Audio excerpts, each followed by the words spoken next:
মুসলিম অধ্যুষিত এলাকায় মাটির ঘরে মা আসছে কামারহাটি সার্বজনীন দুর্গোৎসব পুজো মণ্ডপে। ধর্ম যার যার, উৎসব সবার। জাতি ধর্ম বর্ণের ভেদাভেদের ঊর্ধ্বে গিয়ে শতাধিক বছর ধরে কামারহাটিতে আয়োজিত হয়ে থাকে বাঙালির শ্রেষ্ঠ উৎসব দুর্গাপুজো। মুসলিম অধ্যুষিত এলাকার মাঝে নিয়ম নিষ্ঠা ভরে সারণ্যরে বিগত 114 বছর ধরে কামারহাটি সার্বজনীন দুর্গোৎসব কমিটির পরিচালনায় দেবী দুর্গার আরাধনার আয়োজন করা হয়ে থাকে। কামারহাটি পৌরসভার 1 নম্বর ওয়ার্ডের অন্তর্গত এইচ.এন. চ্যাটার্জি রোডের ধারে আয়োজিত এই পুজোর খুঁটি পুজোর মাধ্যমে শুরু হয়ে গেল পুজোর প্রস্তুতি। শহরতলির বুকে হারিয়ে যাওয়া মাটির স্বাদ পেতে আসতে হবে কামারহাটি সার্বজনীন দুর্গোৎসব কমিটির পরিচালনায় আয়োজিত দুর্গাপুজোর মণ্ডপ প্রাঙ্গণে। সাথে থাকছে মাটির ছোঁয়া। প্রতি বছর অভিনব ভাবনায় গোটা মণ্ডপকে সাজিয়ে তোলা হয়। এবছর তার ব্যতিক্রম কিছুই নয়। ওয়ার্ডের কাউন্সিলর তুষার চ্যাটার্জির তত্ত্বাবধানে সমস্ত নিয়ম নিষ্ঠা করে আজ থেকে শুরু হলো পুজোর তোড়জোড়।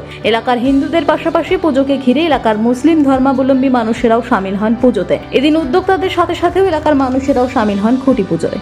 এই পুজো হচ্ছে ব্যারাকপুর সাব ডিভিশনে সার্বজনীন পুজোর মধ্যে প্রাচীন অন্যতম ঐতিহ্যশালী পুজো।